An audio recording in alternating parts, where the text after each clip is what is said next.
দেখো, আমি কোনোদিন ভগবান কাছে কিছু চাওয়ার জন্য এসে নেই, কিন্তু মঙ্গল কামনা করতে নিশ্চয়ই আসছি।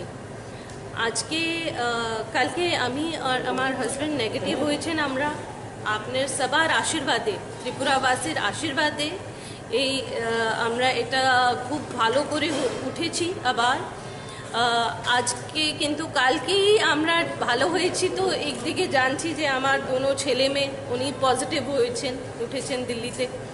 তো আজকে আমি দিল্লি যাচ্ছি, তো সেটাই কামনা করব, প্রার্থনা করব আর আপিল করব সবার কাছে যে এই সেকেন্ড স্ট্রেন কোভিডের, এটা আমি তো আগেও কোভিড হয়েছি, সেকেন্ড টাইম হয়েছি, কিন্তু এই স্ট্রেনটা আগের স্ট্রেনটা থেকেও বেশি খারাপ।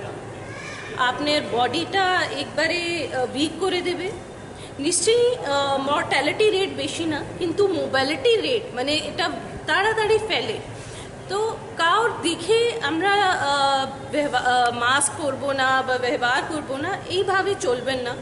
নিজের লাইফ, নিজের দায়িত্ব নিজের উপরে।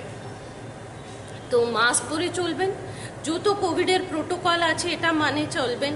আপনার লাইফ, আপনার বডি আপনিই ভোগ করবেন। মানুষের যে ভালোবাসাটা, এটা নিশ্চয়ই একটা মনোবল দেয়, সেটা মনোবল নিয়ে আমরা ফাইট করতে পারি।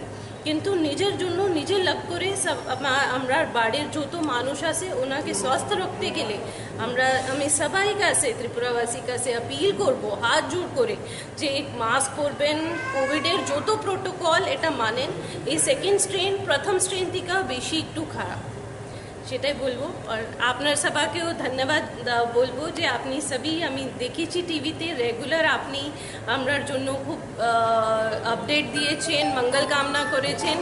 আপনার সবাই সাংবাদিক বন্ধুকেও বলবো যে আপনি খুব সাবধানে থাকেন, আপনি কভারের জন্য যে কোনো মানুষের খুব কাছে যান, তো সাবধানে থাকেন, আপনারও বাড়িতে পরিবার আছে।